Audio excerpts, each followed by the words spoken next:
Welcome guys to the tutorial info channel. In front of me is Redmi Mi 9 Lite, and in this video I am going to show you how to use AI on this device. And I am going to show you how to use AI by searching items using Google Lens. So now firstly we have to install Google Lens from our Play Store.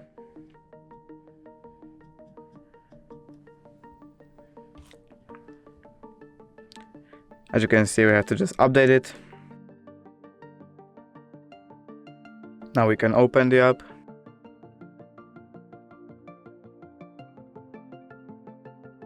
So now look, here I've got my headphones and I am going to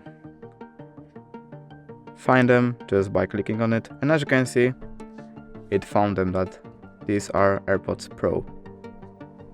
And you can do this with whatever thing you want to. Other cool AI to search items is, for example, ChatGPT. So you just have to install this app, take a photo of the thing that you want to search and asking what it is, and it's gonna answer you. And that's it. If you did enjoy this video, leave a like and subscribe. Thank you guys for watching. Bye!